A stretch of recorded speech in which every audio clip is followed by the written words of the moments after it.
Assalamualaikum warahmatullahi wabarakatuh.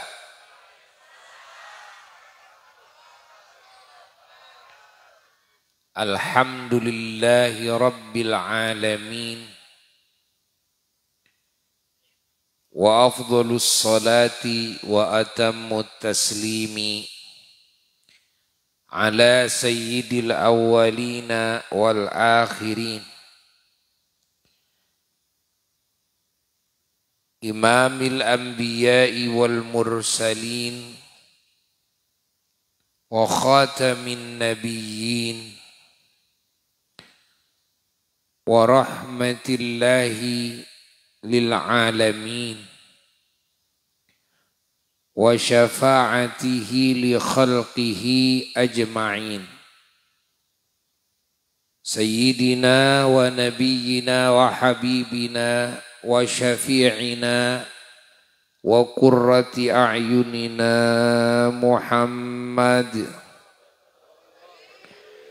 wa ala alihi wa sahbihi wa tabi'in wa tabi'ihim bi ihsanin ila yaumiddin wa alaina ma'ahum wa fihim bi rahmatika ya Allah ya arhamar rahimin. Amma ba'du fa ya ibadallah usikum wa nafsi bi taqwallah faqad fazal muttaqun.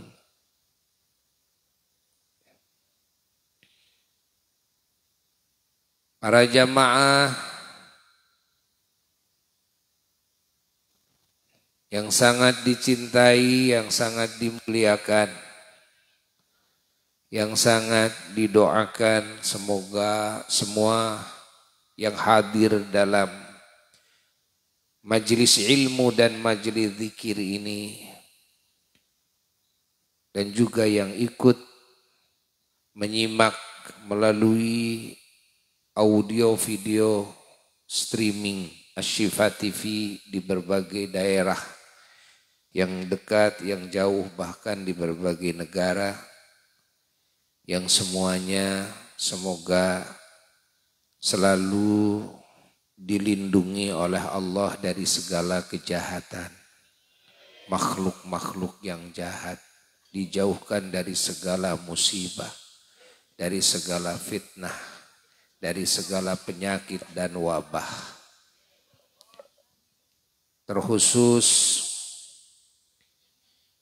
kepada para ulama, keluarga besar MUI, keluarga besar Nahdlatul Ulama, dan juga keluarga besar majelis-majelis ta'lim, masjid-masjid yang hadir dalam acara yang agung ini. Yang paling dikhususkan lagi adalah sahibul acara, yaitu Bapak Haji Oji beserta istri yang saat ini mengadakan majelis ilmu, majelis zikir, majelis sholawat, majelis maulid, majelis doa, majelis silaturahmi. Di antara niat yang pokok adalah mensyukuri anugerah iman, anugerah Islam yang mana secara khusus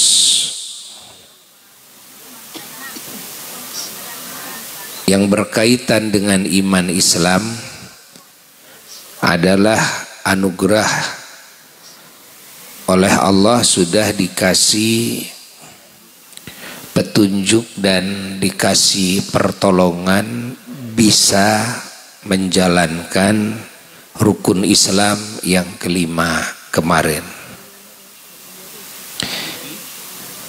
dengan lancar, disehatkan,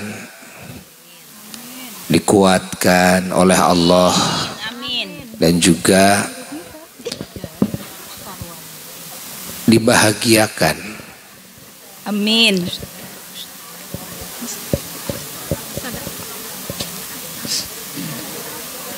Di samping syukuran ini,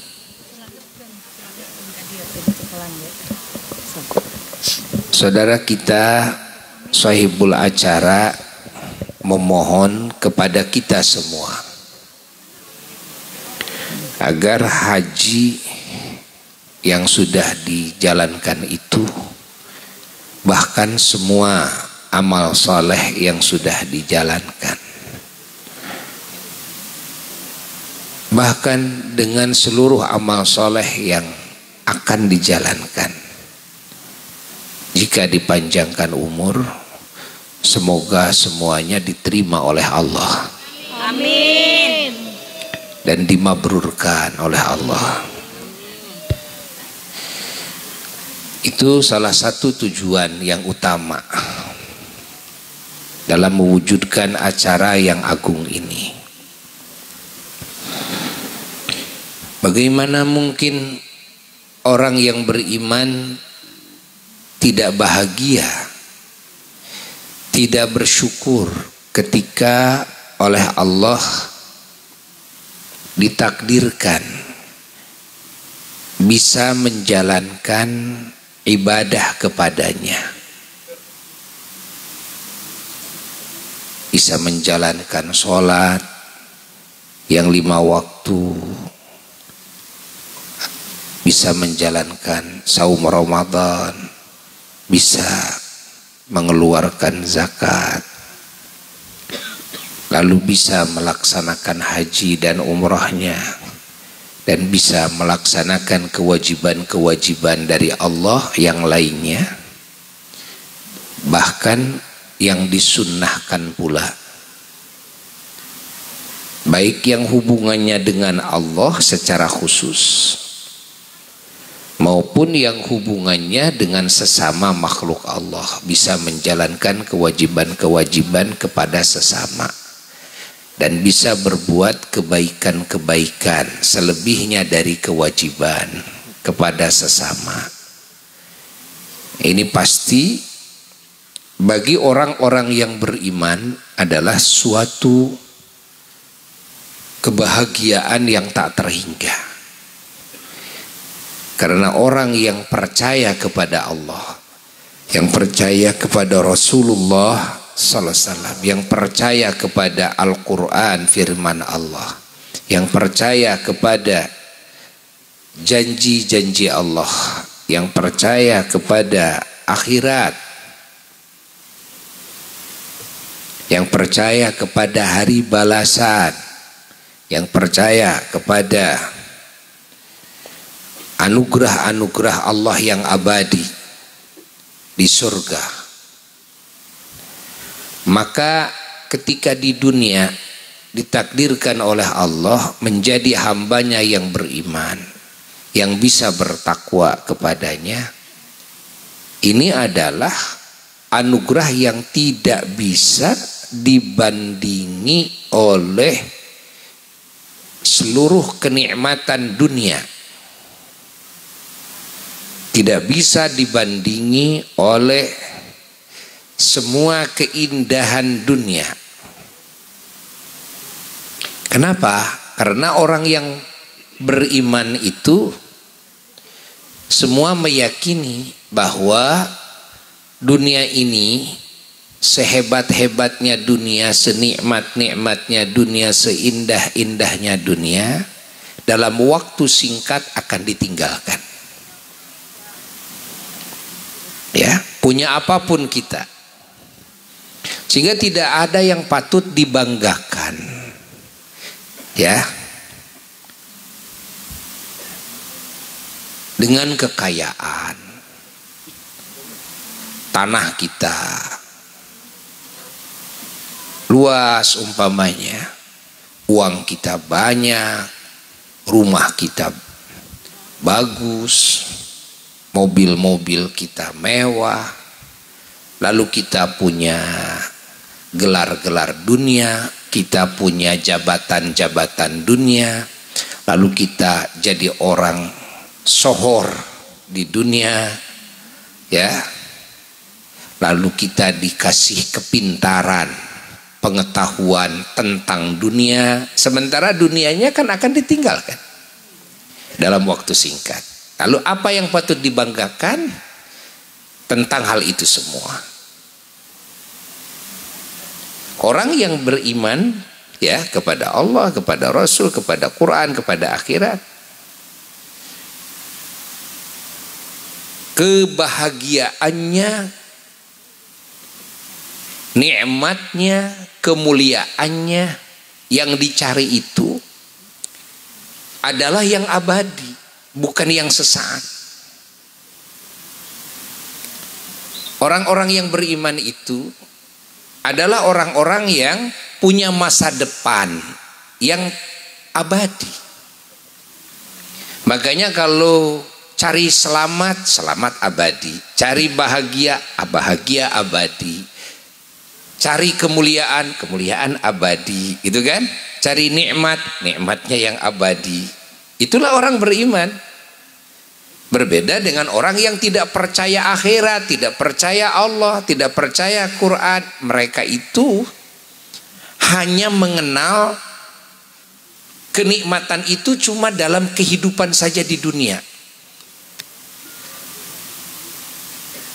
Mereka sadar mereka akan mati. Mereka sadar kalau sudah mati tidak ada artinya dunia ini. Tapi mereka tidak akan punya masa depan karena tidak percaya bahwa setelah mati adakah kehidupan yang abadi setelahnya. Adakah nikmat yang abadi setelahnya? Gitu kan? Makanya mereka itu kalau cari nikmat hanya di dunia saja. Kalau pingin jadi orang nomor satu ya di dunia saja. Kalau ingin sohor ya di dunia saja. Makanya mereka sangat takut kehilangan dunia. Sangat takut mati. Karena mereka tidak punya harapan lagi setelah mati akan mendapatkan kenikmatan. Kalau mati ya sudah mati. Ya. Habis cerita saya, kan? Berbeda dengan kita. Kalau kita itu, ya, setelah mati akan hidup lagi. Mati itu cuma mencicipi saja. Kullu nafsin dha'iqatul maut. Setiap ya jiwa yang punya ruh semuanya akan mencicipi kematian. Dha'iqah itu dalam bahasa Arab dzauq. Dzauq itu cuma mencicipi doang. Artinya tidak selamanya mati.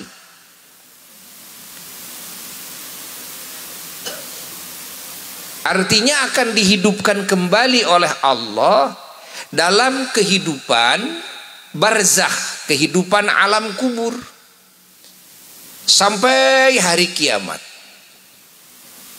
Dan kita orang yang beriman dikasih tahu oleh Allah melalui Rasulullah sallallahu alaihi wasallam bahwa dalam kehidupan alam kubur itu ya ada yang mendapatkan kenikmatan, ada yang mendapatkan kecelakaan, kesengsaraan, kesedihan, rasa takut, stres, warna-warni siksaan, kelaparan, kehausan.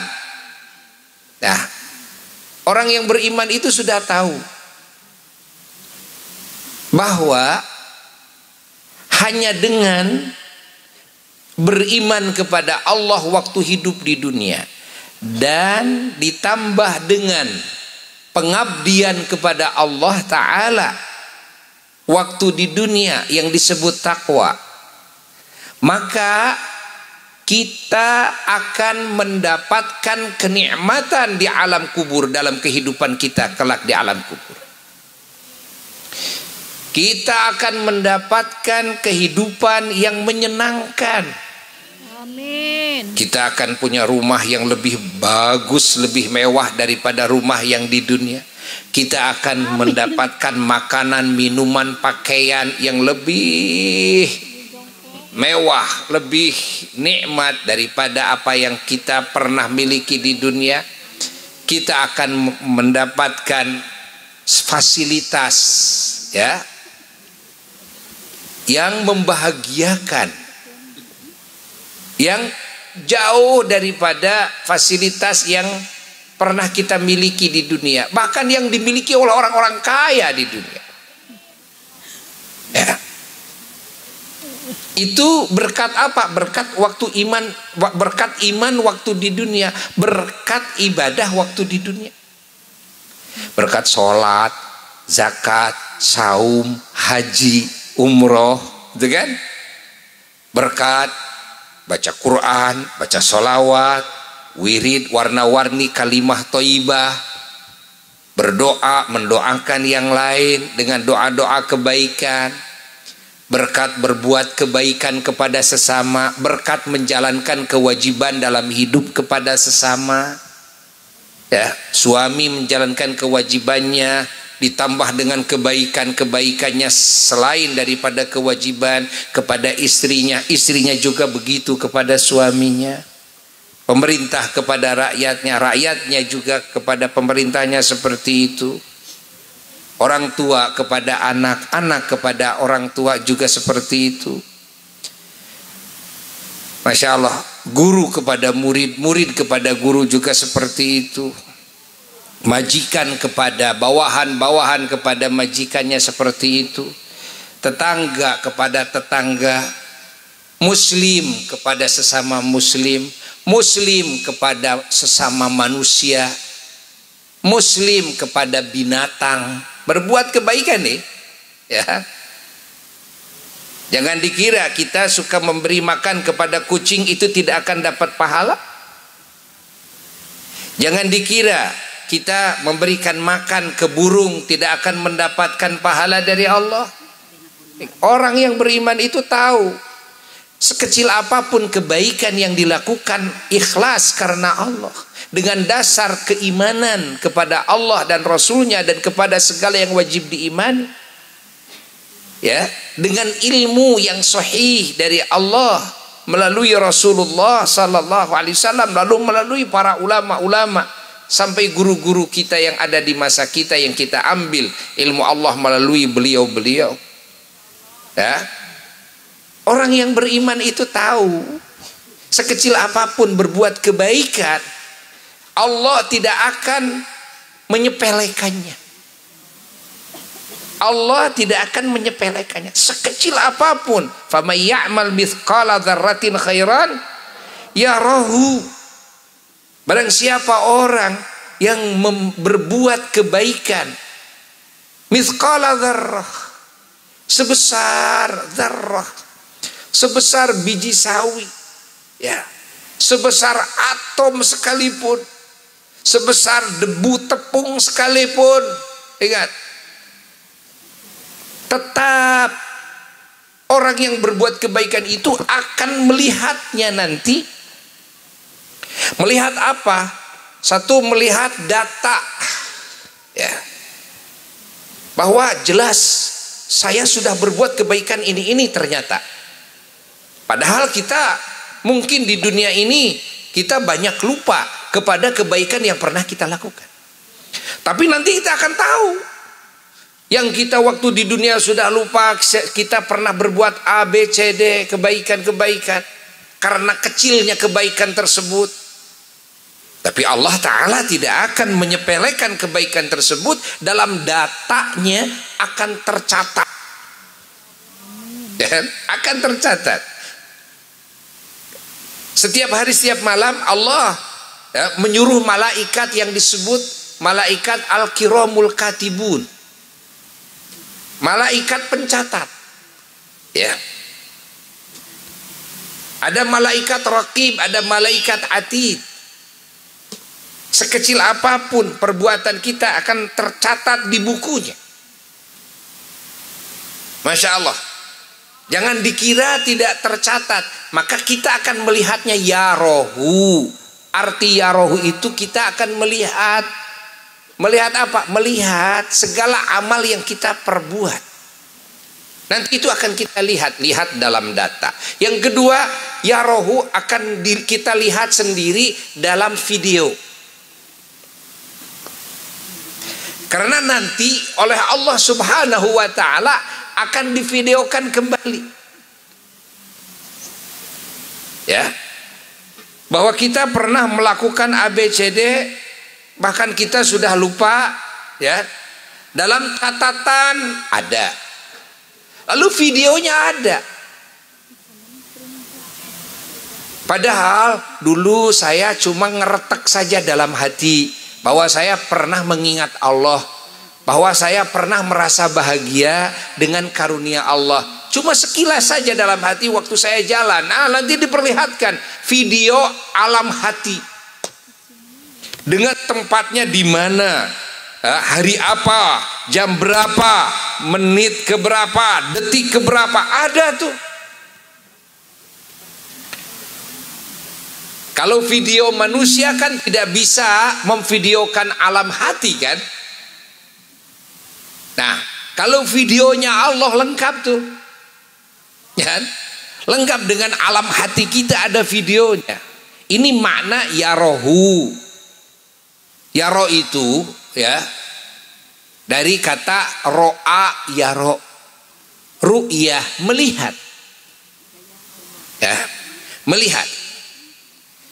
Dan makna ru'yah juga bisa dimaknai ilmu, mengetahui. Kita akan tahu. Catatannya ada, videonya juga ada semuanya. Ya. Sehingga ada satu riwayat hadis ketika semua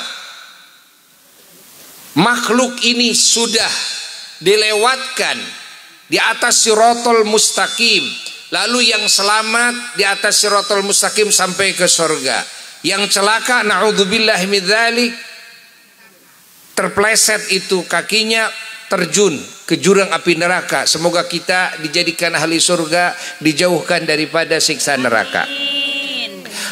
Ini diseret dari tempat sebelum siratal mustaqim, diseret dengan api, sehingga semuanya mau tidak mau harus melewati. Tiba-tiba malaikat, ya, petugas-petugas Allah menemukan sekelompok orang, sekelompok orang yang mereka itu tidak mau melintasi siratal mustaqim. Saking ngeri, ya, mau melintasi siratal mustaqim ngeri sekali, karena lebih kecil daripada rambut, lebih tajam daripada pedang, sangat ngeri sekali. Nah, mereka, ya, lebih memilih terbakar saja dengan api yang menyeret ketimbang harus melintasi siratal mustaqim, apalagi sampai jurang ke api neraka. Ya. Nah, tiba-tiba malaikat bertanya kepada mereka, ya, kenapa kalian kok masih tetap diam di sini, tidak melewat? Saya takut untuk lewat itu. Mau tidak mau harus lewat. Saya tidak berani. Ini kan diseret sama api. Lebih baik kami terbakar dengan api ini ketimbang harus melewati. Mau tidak mau harus melewat, karena ini semua alam selain surga dan neraka, kan?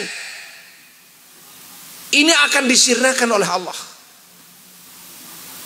Itu tempat hisaban, tempat timbangan amal, tempat, ya, dibagi buku catatan amal, tempat berkumpul yang disebut mahsyar, semuanya akan disirnakan oleh Allah Ta'ala. Hatta siratal mustaqimnya akan disirnakan oleh Allah. Manusia itu akhir tempatnya, kalau tidak surga ya neraka. Itu akhir tempatnya. Mau tidak mau harus lewat. Saya tidak sanggup untuk lewat. Nah, lalu akhirnya malaikat itu bertanya, kalian orang beriman. Ya, ya. Nah, saya mau tanya, kata malaikat, punya amal apa yang kalian bisa ingat itu waktu di dunia? Kan?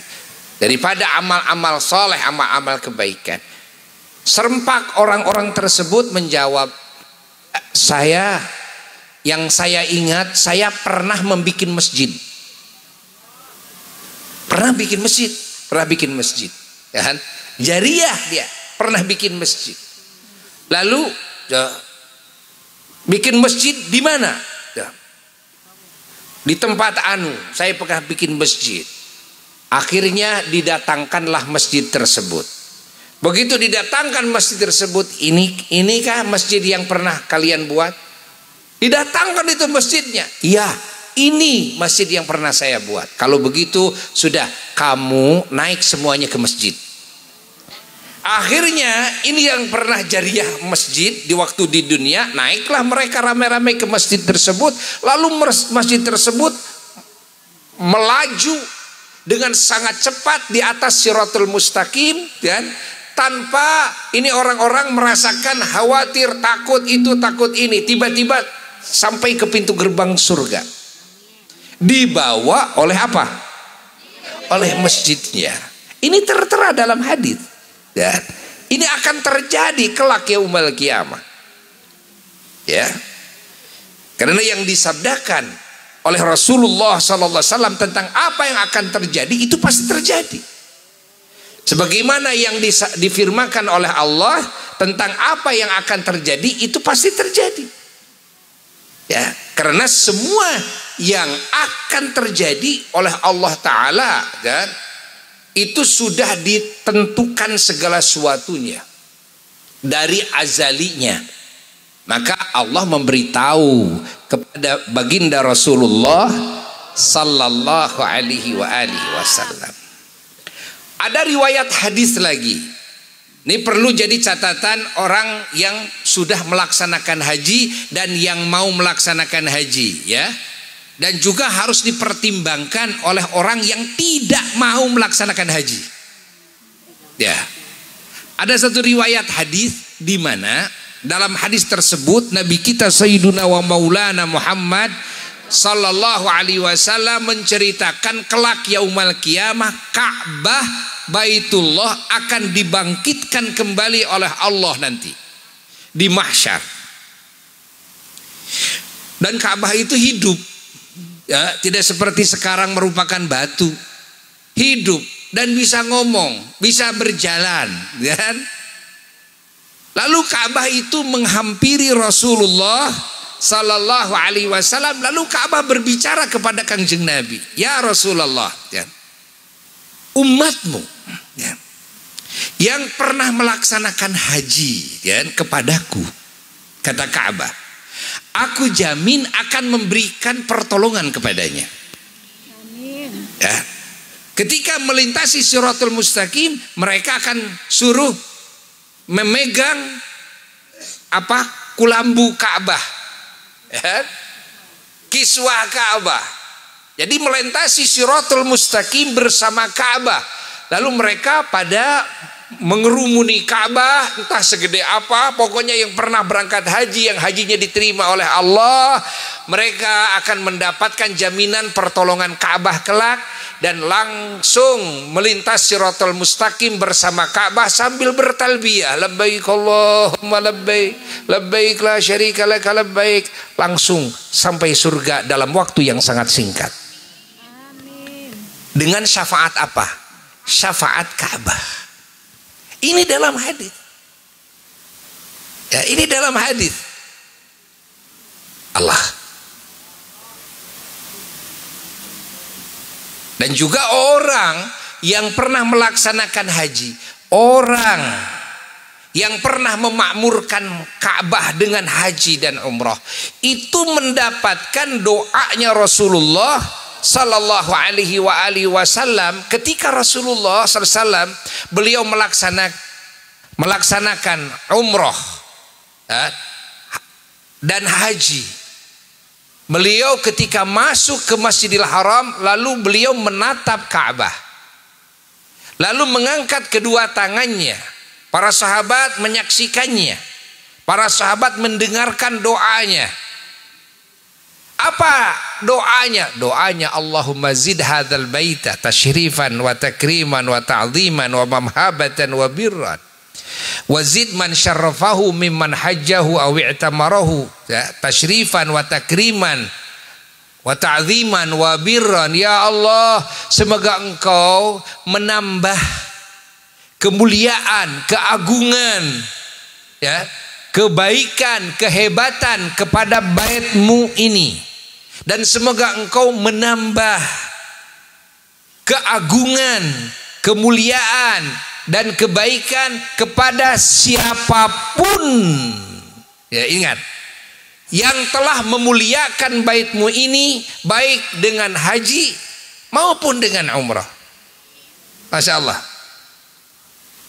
Mimman hajjahu awi tamarahu, ini, ya, dan juga dalam makna ini, ya, Rasulullah Sallallahu Alaihi Wasallam telah mendoakan orang yang melaksanakan haji, yang memuliakan Baitullah dengan cara berhaji dan dengan cara berumrah.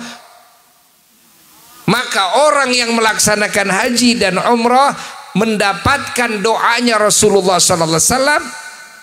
Dia akan dimuliakan oleh Allah.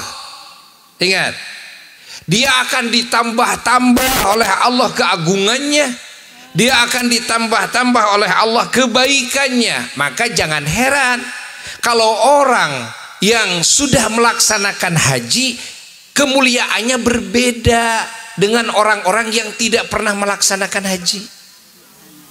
Hatta di mata manusia, orang yang sudah melaksanakan haji panggilannya juga sekarang jadi bahaji, ya, cehaji, mahaji, neng haji, jang haji, kan gitu kan?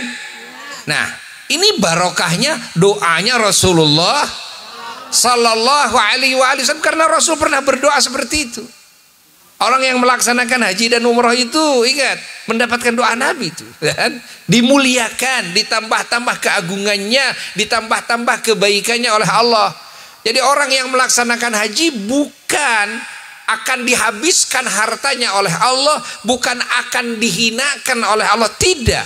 Orang yang melaksanakan haji justru akan diagungkan oleh Allah Ta'ala, akan dilimpahi kebaikan-kebaikan yang tiada habisnya, sampai-sampai kelak yaumul qiyamah yang lain harus jalan kaki di atas siratal mustaqim. Orang yang melaksanakan haji tidak pakai jalan kaki, tapi memegang kepada kiswah Ka'bah sambil bertalbiyah, sampailah ke surga bersama Ka'bah.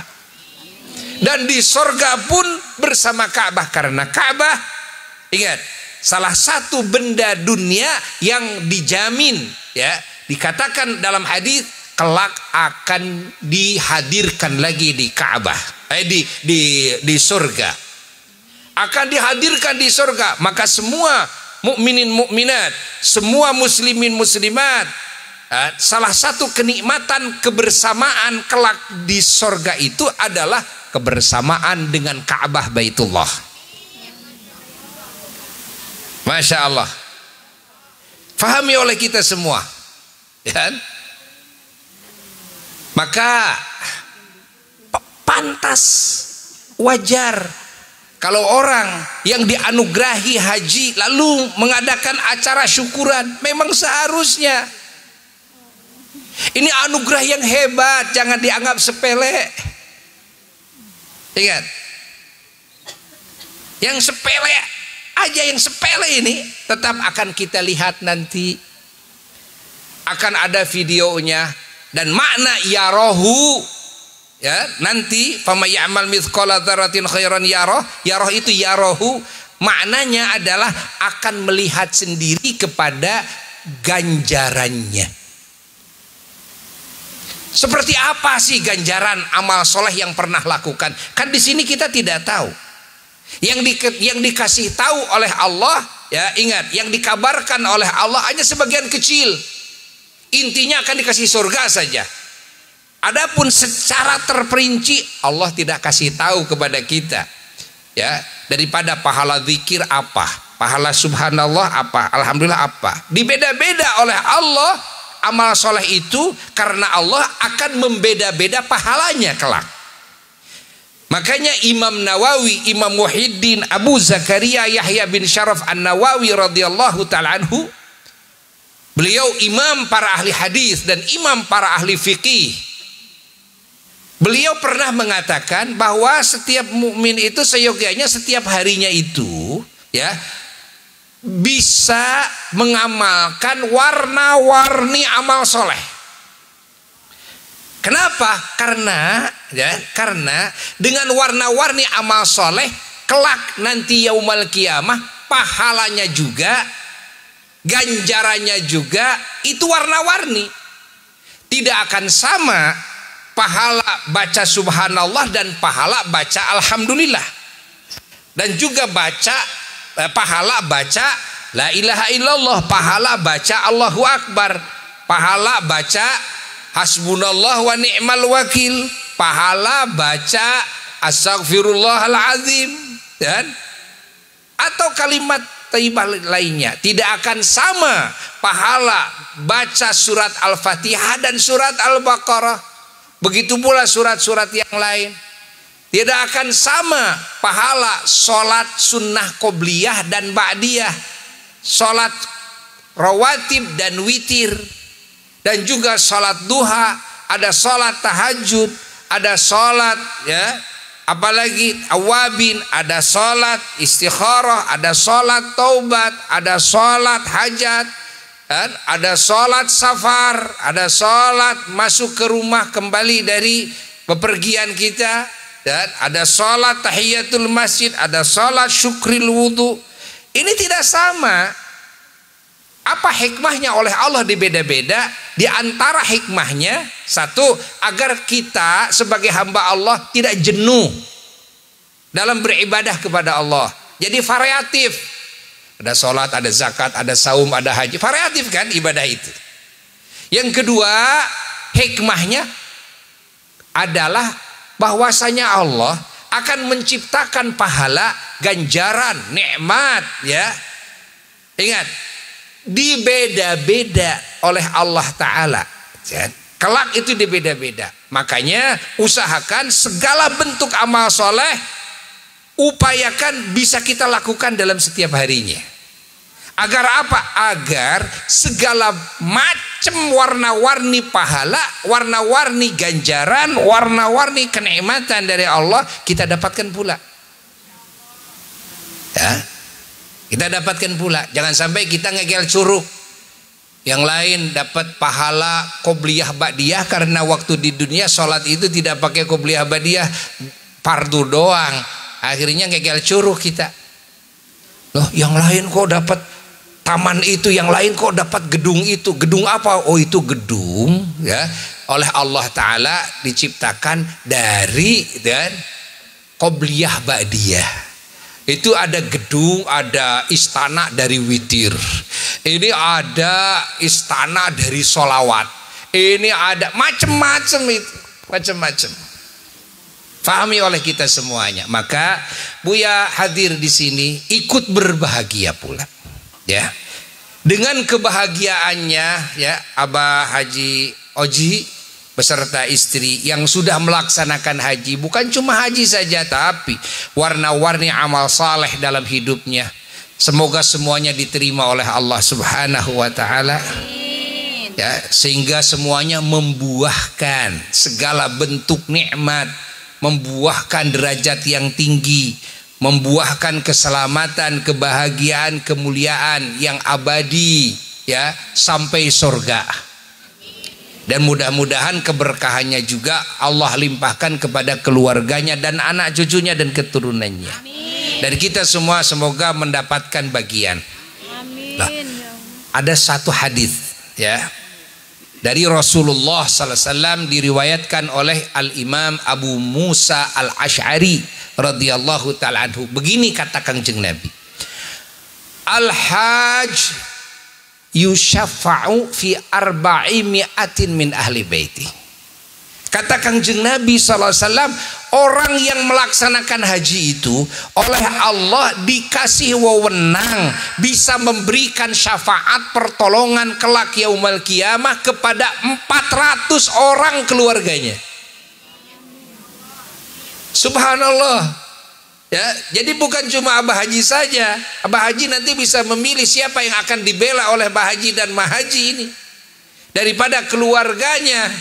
Masya Allah, anaknya, cucunya, buyutnya, baunya, jangawarengnya, udeg-udegnya, kayak ciurnya, pokoknya ada jatah. Berapa orang yang bisa dibela? 400. Jadi kalau Mbah Haji 400, Mbah Haji juga 400. Subhanallah. Apa kita tidak ingin ya karunia yang begitu hebat dari Allah seperti ini? Makanya kalau urusan haji udahlah, jangan hitung-hitungan. Jangan hitung-hitungan gimana? Wah, kok sekarang mahal. Aduh, itu harus ada biaya itu, biaya ini dan sebagainya. Ah, kok capek gitu kan? Lama banget gitu kan? 40 hari umpamanya. Saya harus berpisah dengan keluarga. Saya harus meninggalkan juga perusahaan saya. Ya. Saya harus itu, harus ini. Jangan banyak pikiran, jangan banyak hitung-hitungan. Silahkan rapihkan saja, siapkan ongkosnya. Pokoknya berapapun yang harus dikeluarkan, keluarkan. Berapa puluh hari pun yang harus kita gunakan itu. Walaupun jauh berapa ribu kilometer tempuh. Kenapa? Ingat bahwa karunia dari Allah karena wasilah pelaksanaan haji ini luar biasa sekali. Mulia di dunia, mulia di akhirat, mendapatkan ampunan Allah secara total. Subhanallah, derajat yang tinggi di sisi Allah. Syafaat dari Ka'bah Baitullah. Allah ya, pahala yang sudah hebat sekali kan? Hebat sekali. Maka wajarlah kalau habis pamannya sekian puluh juta, habis sekian ratus juta, wajar. Dunia ini tidak akan kita bawa ya. Walaupun kita kikirkan, saya mah heman mau pergi haji lebar ku duit pamana muning belikeun tanah. Ingat, kita akan tinggalkan itu semua. Mendingan kita gunakan harta ini di dunia ini untuk mencapai kenikmatan, kebahagiaan, kemuliaan yang abadi dan hakiki. Ya, maka ini adalah sebagai dorongan juga bagi siapapun umat Islam ya yang belum melaksanakan haji agar cepat-cepat kita mendaftarkan diri. Yang masih belum cukup uangnya, cepat-cepat menabung. Ya, menabung. Begitu sampai kepada pembikinan porsi umpamanya, langsung bikinkan porsi. Nanti nabung lagi untuk pelunasannya. Ya. Nah, kan sekarang dari pembikinan porsi ke pelunasan kan bisa puluhan tahun kalau sekarang. Sekarang punya uang 25 juta, langsung kita daftarkan. Belum tentu kita bisa berangkat 10 tahun yang akan datang. Kalau Sumedang itu sekitar 14 tahunan lah. 18 tahunan ya, 18 tahunan ya. Kalau Indramayu 24 tahunan. Allah.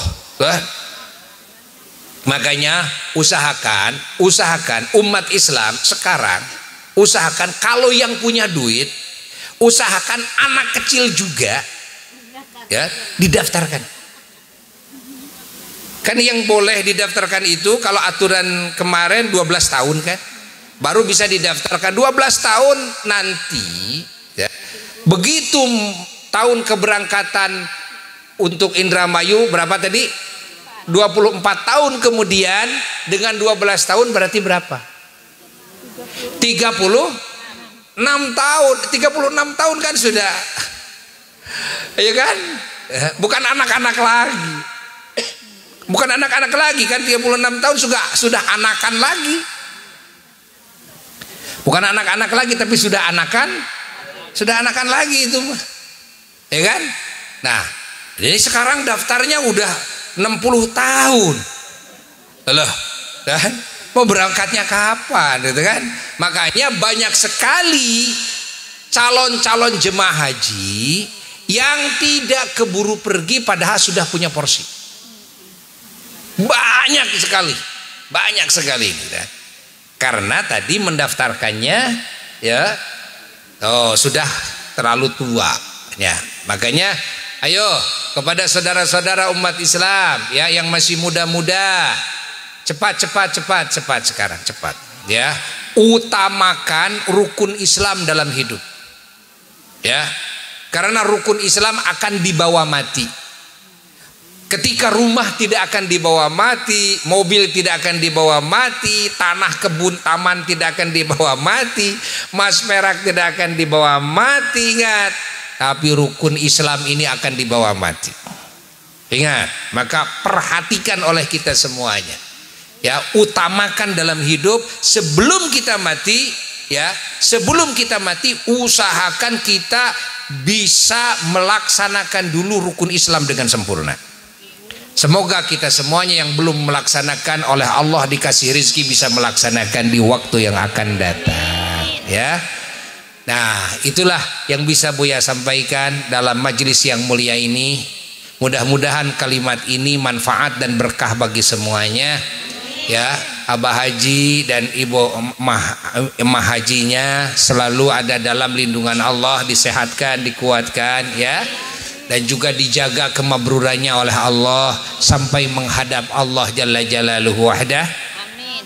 Dan sebelum menutup dengan salam terakhir, Buya mengundang kepada semua hadirin hadirat umat Islam dimanapun berada mengundang untuk bersama-sama hadir dalam acara Maulid Akbar di Pondok Pesantren Internasional Islam Asy-Syifa wal Mahmudiyah di Simpang Pemulihan Sumedang ya, tanggal 7 September yang akan datang pagi-pagi. Tanggal 7 September pagi-pagi hari Ahad. Nah diharapkan semuanya bisa hadir, siapapun bisa hadir ya, dan mendapatkan keberkahan dari Kangjeng Nabi Sallallahu Alaihi Wasallam dan syafaat beliau. Alhamdulillah, panjang umur semuanya, sukses selalu, dikabul segala hajat kita. Bismillahil Fatihah.